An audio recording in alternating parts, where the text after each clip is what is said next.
Hello everyone, welcome back to another lesson. How are you doing, guys? I hope you're all doing great, guys. And so as you know, day after day we are getting closer and closer to the end of this course, and I hope I've delivered something useful, something beneficial to you. Today we have lesson 41 and the unit 28.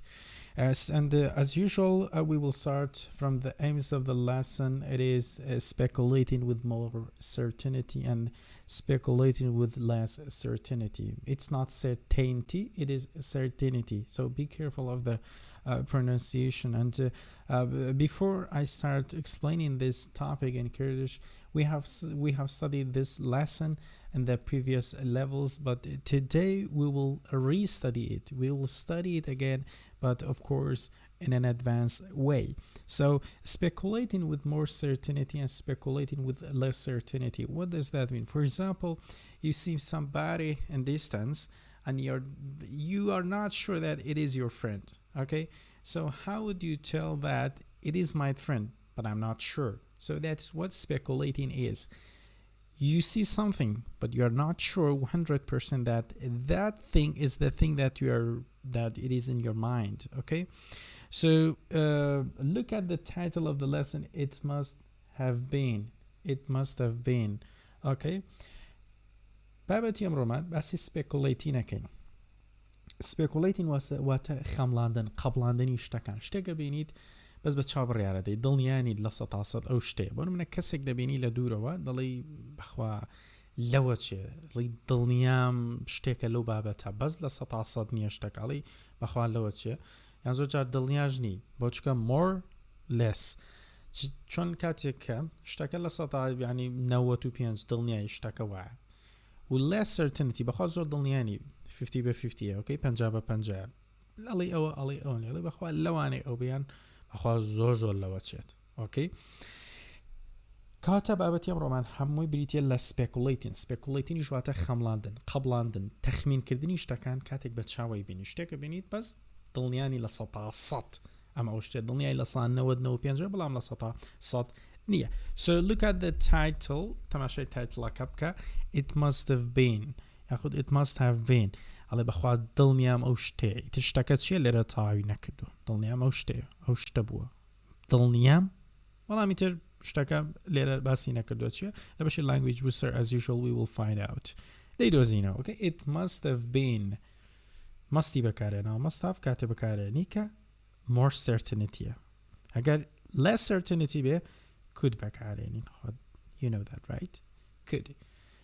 So I know that today's topic is easy, so you can just assume, you can just consider it like a revision. So today's lesson is going to be like just a revision to you, and I promise you that I'll not, take too much from your time. Okay, so look at the vocabulary section. vocabulary pair work. Read the news stories below. Do you believe any of them? Why or why not? سه هوالمان هي. 1 2 3. ام سه هوالمان هي. الله باور به هیچ چند هي. اگر هتا بوچی و اگر نیشتا بوچی. News stories. هوالا کن. چیروکی هوالا کن. A UFO was spotted over the city by hundreds of people last night. A few eyewitnesses claimed they could see aliens in the window. The military refused to comment on the possibility of aircraft in the skies. Some say it was a lost weather balloon.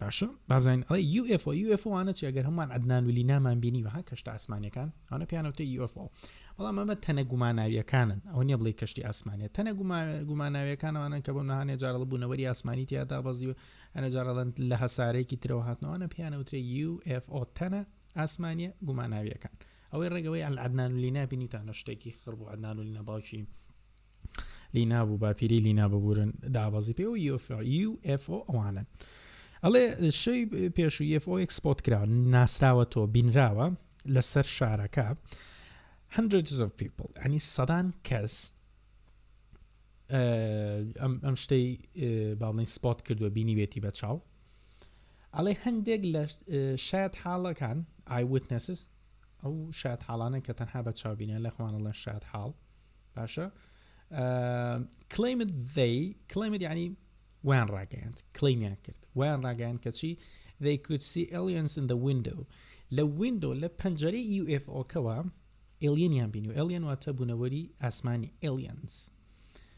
The military refused to comment on the possibility of aircraft in the skies. ئەڵێ militaryش سوپای ئەوڵاتە ڕەتیان کردوەوە کە هیچ تێچانێک هیچ قسەیەکیان هەبێت هیچ کۆمنتێکیان هەبێت لەسەر ئەگەری aircraft واتە فڕۆکەی سەربازی و هەناڵە هیچ ئەوانیش ڕەتیان کردوەوە کە هیچ قسەیە بکەن ئەمە فڕۆکەی سەربازیە فڕۆکەی خۆیانە هەشتێکە لە ئاسماندا. Some say هەندێک دەڵێن it was a lost weather balloon هەنێک شەڵێن بەخوا ئەمە باڵونێکی lost بووە باڵونێک بۆ چۆتە هەواوە و کۆنتڕۆڵی نەماوە و lost بووە لە شوێنێکەوە بەریان داوەتەوە لە شوێنێکی خۆی گرتوەوە شتەکە لە کۆنتڕۆڵ دەچووە lost بووە هەتە باڵونێکی ونبوو بووە بە کوردێکی خۆمان. هاڵی دوم the second news ئەڵێ a large hairy creature was seen in a forest near camps last weekend. Local teen Alex Lim says it looked like a giant bear but walked like a gorilla. Police suspect it's a man in a costume having some fun. A large hairy creature واتە بوونەوەرێکی گەورەی تووکن hairy واتە تووکن موشتی زۆر پێوە بووە seen in a forest بینراوە لە دارستانێکدا near campus شوێنی ژیان ئەیتر لەوانەیە کامپسی تەلەبەی داخلی بێ لەوانەیە شوێن گەڕەکێکی نیشتە جێبوون بێ near campus last weekend هەفتەی پێشوو. local teen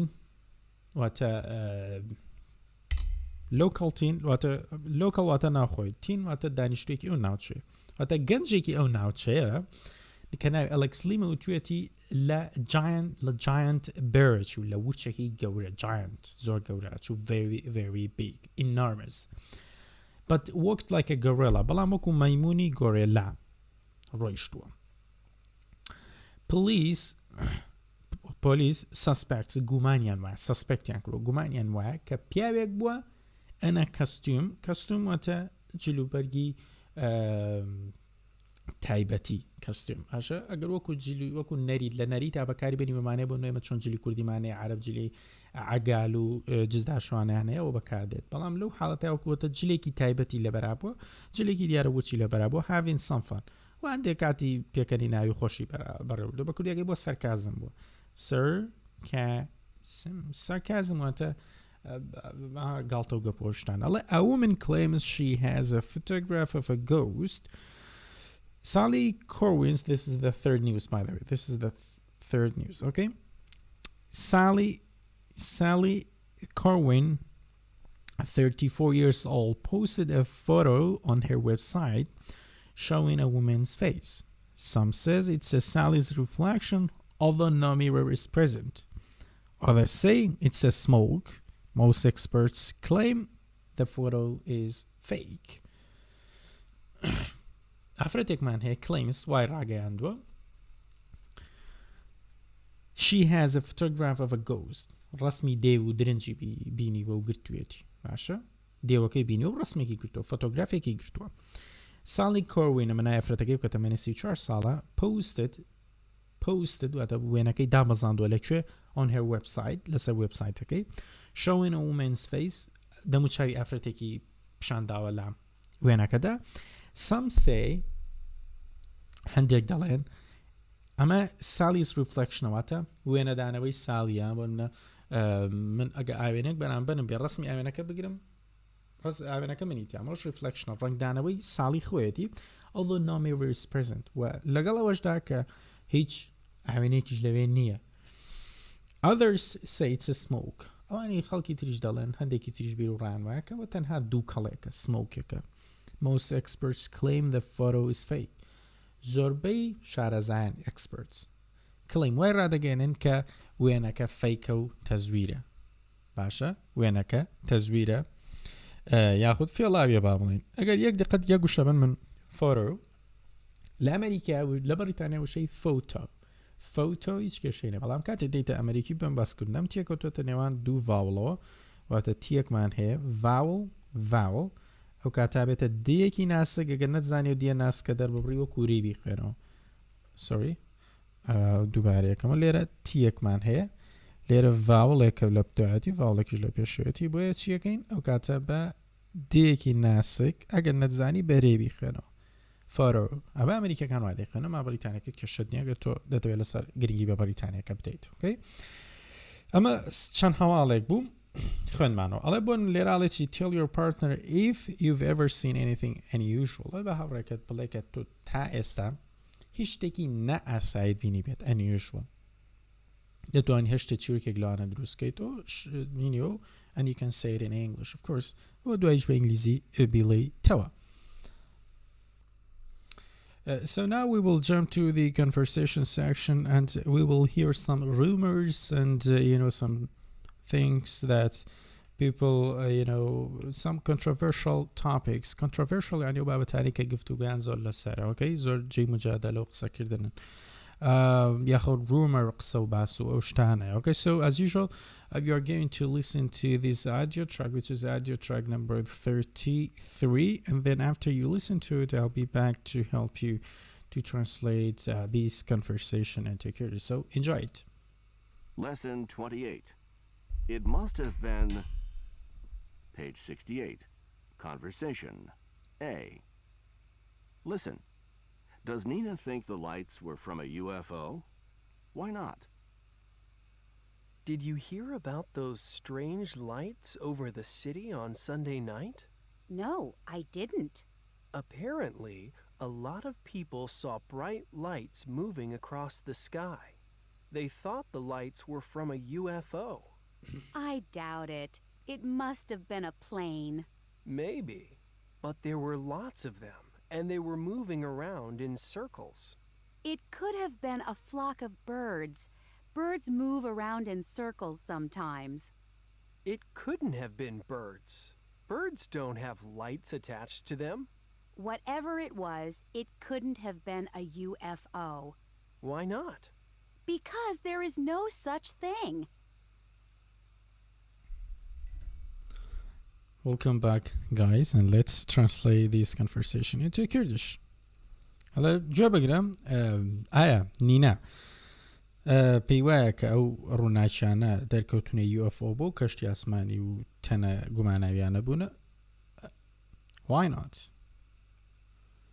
بۆچی پەیوانیە وابێت why not بۆچی Adam okay Adam مانێڵەتی did you hear ئەگادار بن did you ئەگەویست وەکو نەیتە بخێنیتەوە did you لە بەریتانیا هەروە لە ئەمریکیشە هەروە مانەوە نییە لاانێ بەریتانەکان کەمتر بەکاری بێنە بەڵام ئەگەر بۆی دڵنیابی تۆی گوێ لە گۆرانەکانی ئادڵ بگرن زۆر بەکارێن هەرێڵ did you hear about those strange lights over the city or on Sunday night ئەو ڕووناکیانت بینی بوویان بیستوتە لەبارەی با بڵێن ئەو strange light ڕووناکیە سەیرانی کە لەسەر شارەکەەوە دەرکەوتونە لە شەوی یەکشەمەدا هەویشە لەنەو I نەخێر نەبیست و چی بووە apparently وا دەرەکەوێت apparently ینی maybe وا دەرەکەوێت apparently ینی maybe وا دەرەکەوێت apparently وا دەرەکەوێت a lot of people saw bright lights moving across the sky وا دەرەکەی خەڵکێکی زۆر ڕووناکیێکیان بینی وا بە جوڵاو بەس across the sky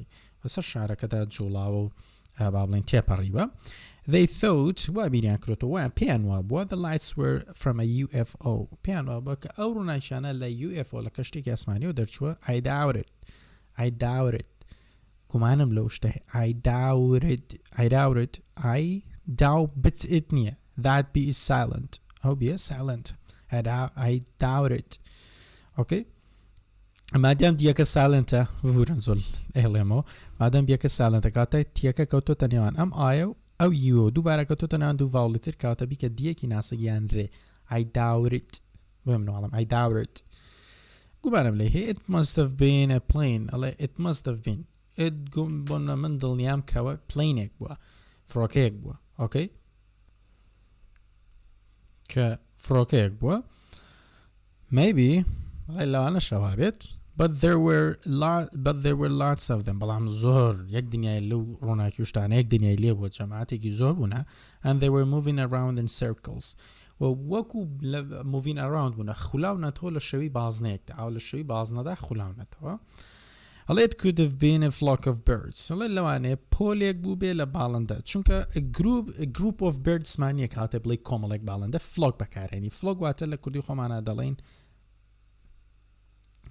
پۆلێک لە باڵندە گروپێک جەماعەتێک باڵندە پۆلێک لە باڵندە ئاڵین birds move around in circles sometimes هەندێک کات باڵندەکان مە قاز و قوڵینەوە شتانەمان هەبوو بە فلۆکە ڕۆیشتن بە شێوازی بازنەی و شتانەوانەی کە لە بیریانە قاز و قوڵینەوە شتانە ئەڵێ هەندێک کات باڵندەکان بە شێوازی بازنە دەجوڵێن و دەڕۆن it could have been birds لەوانەیان پێچێ باڵندە بوو بێ it couldn't have been sorry نەفی کردووە ئەڵێ پێ ناچێ باڵندە بوو بێت it couldn't have been birds but birds don't have lights attached to them ئەڵێ خۆ باڵندەکان ڕووناکیان پێوە نەلکێنرا ڕووناکیان پێوە نییە whatever it was ئەڵێ هەرچیەک بوو بێت it couldn't have been a UFO ئەڵێ هەرچیەک بوو بێ مهمەوێت چییە UFO نەبووە ئەڵێ شتی وا نابێ UFO نەبووە why not ئەدەمیش ئەڵێ باشە نینە ینی بۆچی شتە نابێت ئەڵێ because there is no such a thing لەبەرەوەی شتی وە هەنیە زۆر جار کەسێک قسەی بۆ کەڵێ because there is no such a thing تەواو شتی وە هەر بوونی نییە ئەسڵەن ئۆکەی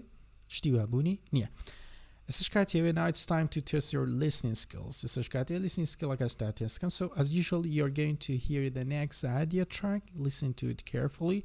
You'll hear 3 extra words, 3 extra sentences. So all you have to do is just follow up the audio track with me, follow up IPCO, and then tell me what are them. Lesson 28. It must have been page 68. Conversation. A. Listen, does Nina think the lights were from a UFO? Why not? Conversation. Monday night? No, I didn't. I was out of town. Gigi? No, I didn't. Those strange lights over the city on Sunday night?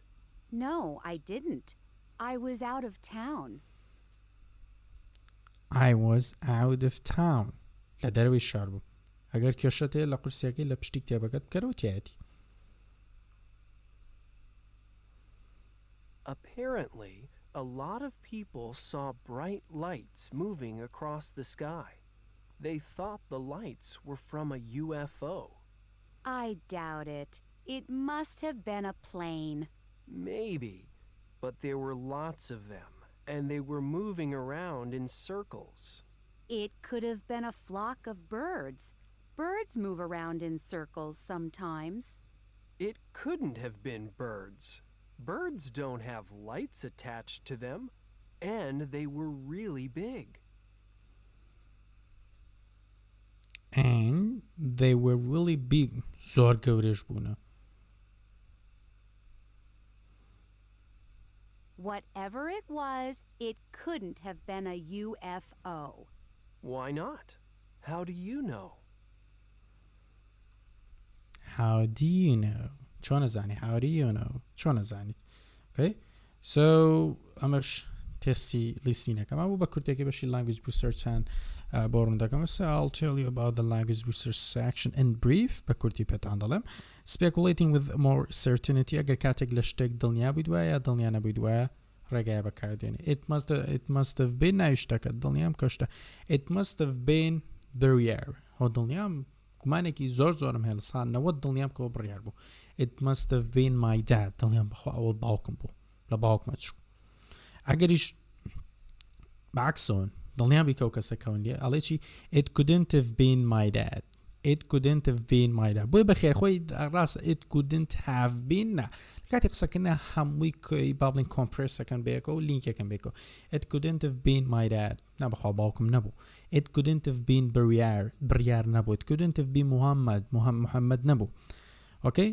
ئەگەریش گومانت هەبوو 50-50 بوو ئەو نییە چی it may have been may could might بەکارێنیت it may have been flock of birds لەوانەیە پۆلێک لە باڵندە بن it may have been بڕیار لەوانەیە بڕیاری هاوڕێن بوو بێ it may have been my dad لەوانەیە باوکم بۆ بێت بەڵام زۆر دڵنیا نیم ئۆکەی یان چی it might have been my teacher وەبزانم مامۆستاکەم بوو یاخود باڵێن گومانم هەیەکەوە بوو بەڵام دڵنیا نیم لە سەتاسە کاتێک 50 بە 50 ئەم ڕێگای بەکاربێنە کاتێک لە 95 بڵێن دڵنیای دەتوانیم ڕێگا بەکاربێن بەڵام لە 100 دڵنیانی سەیری و نمونانەکە کە خۆی لێرە باسی کردوڵە چی Take turns speculating on the events in the vocabulary section. شتانی کە لە vocabulary بینیت speculating کە وەرە بیخەم لێنە بڵێ ئەوە بوو لەوە چوو لەوە ناچۆڵێ چی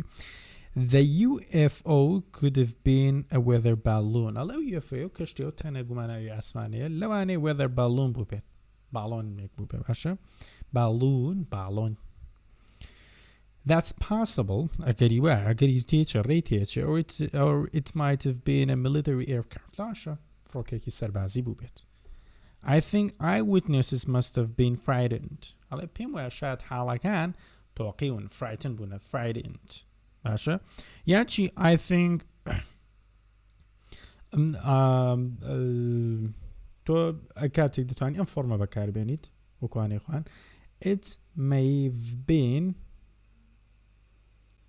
a passenger plane لەو حاڵەتە توانێت بڵێ چی بووە فڕۆکەی سەرنشینی بووە یاخود هەر normal plane it may have been a plane هەر فڕۆکێکی ئاسایی تر بووە هەر گومانێکت هەیە لەسەری توانیم شازە دەری بە ڕوو خۆشم با نمونەیەک تا بەمێ لەسەر ئەوانە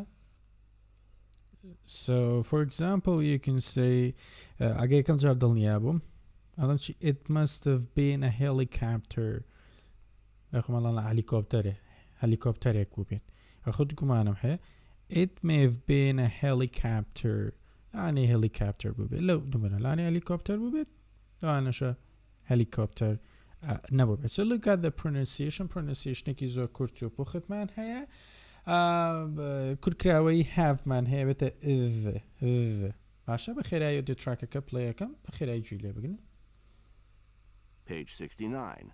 Pronunciation. A. Listen and practice. Notice how have is reduced in these sentences. 1. You must have seen a plane. 2. It couldn't have been a UFO. Okay. You must have seen a plane. يعني فروكيك بيني it could have been a UFO. لانشا كشتيكي من اسمانية تنێکی گوماناوی ئاسمانی بوو بێت ئەڵێ ئەمانی کە ئیتین هەمووی بابەتە لەسەرەوەی تۆ دەتوانیت با بڵێن هەر بابەتێکە دویست مناقەشی لەسەرکەیتوانە من بیرۆکەکانتان دەدەمێ بچنە بەردەماوێنێک وان practice with yourself ئەگە خۆتانە پراکتیسی بکەن so take turns speculating on the situations below pay attention to the reduction of have ئەڵێ ئەم situation ئەم حاڵەتانی خوارەمان هەیە بە دڵنیایی و بە بڵێن بە less certainty more certainty بە گومانی زۆر و گومانی کەمەوە بخەمڵێنە someone knocked on your door and shouted your name at 3 a.m. last night شەوی پێش و کاتژێر 3 بەیانی کەسێک هاواری کردووە و ناوی تۆی وتووە باشیان بە بانگ و بە هاواکردن ناوی تۆی وتووە ئەگەرەکان چی ئەڵێ چی speculations ئەڵێ یەکەمیان بڵێ you must have been fallen asleep لەوانێت تۆ خەوت بێتی یا چی there might have been an emergency لەوانێ ئیشێکی زۆر بە پەلی پێت هەبوو بێت the person may have lost his or her key لانە شەو کەسە کلیلەکە ژوورەکەی خۆی یان و ژوورەی کە لەگەڵتانە لە ژوورەکە لانە کلیلەکە لەبیر چوو بێ بۆی بانت کە بۆی کلیلەکە it could have been a robber لانەشە دز و قۆڵ بڕوو با بڵێن دز بوو بێ هات بێ ڕۆبەر هاتە هات بێ ماڵەکەت ببڕێت ئانە هەمووی سەرچەنتین دەتوانیت بخوێنیتەوە تا لەگەڵیان ڕادیۆ you must have fallen asleep The person may have lost his or her key. There might have been an emergency. We gringa liralachi pay attention to the reduction of have. We gringa ebe bikhwenito balam am have bobkita if there might have it couldn't have the person may have you must have bushraza. Komala babati tree so we have couple of other topics that you can practice it in front of a mirror. Let's discuss each of these situations speculate on what happened. The sky green one day. ئەڵە ڕۆژێک لە ڕۆژان هەستاوی سێرت کردووە ئەوە سکای ئاسمان سەوز بووە. You hear a voice calling your name but no one is there. تەماشات یعنی دیقەتە یەکێک بانگ دەکات و دوای ئاوڕە دەیتەوە سێرەکەی کەس نییە کەسی لێ نییە. You receive calls from same unknown number but no one speaks. هەلو ژمارە تەلەفۆنت بۆ دێت تەلەفۆنت بۆ دێتەوە بەڵام کەسیش قسە ناکات. Your friend saw a large cat-like animal on school roof. هەڵێ چی هاوڕێکت کاتلایکێکی بینیوە ئاژەڵێکی بینیوە وەکو پشیلەوە بووە لەسەر سەقفی با بڵێن مەکتەبەکە on school's roof. ئەمانە کۆمەڵێک بابەتن. Okay, so من یەکەم و سێمتان بگم. So I will do 1 and 3 and the rest is on yourself. The sky is green one day. So it may have been a strong storm or severe storm. کاتێک کە زریان ستۆرمی زۆر بەهێز دێت زۆر جارە بێتە هۆی سەوزبوونی ئاسمان. Okay? So you receive calls from the same تەلەفۆنی بۆ دێلۆ ژمارە و کەسی باڵێن کەسیش قسە ناکات چی تۆشەڵێ چی it might have been a spam call. سپام ئەو کەسانن کە زۆر جار هێڵێکی ئینتەرنێت تەکری بە تایبەتی لە ئەوروپا ئەوە تەلەفۆن بۆکەن تەلەفۆن بۆکەن بۆی پلانەکەت گۆڕی بۆ پلانی پرێمیەم و پارێکی زیاتر لە لێسن هەتاو کۆم سپام کۆڵانە نەکەن ئەمانە پەیوەندی بێزارکەرن پەیوەندی بەتاڵن بۆ تەکەن تەنها بۆی پارێکی زیاتری ماگانە بدەیت هەتاوکو خەتەکەت پارێزراو بێ سو یاخود دەڵێ چی it must have been a spam call بەم شێوازەی لێرە it must have been a spam call یان چی it must have been a severe storm لەوانەیە زریانێکی زۆر بەهێز بوو بێ کاتێک کە sky ئاسمان سەوز دەبێت. Okay guys, this was today's lesson. I hope you have gotten a huge benefit from today's lesson. So until the next lesson, peace.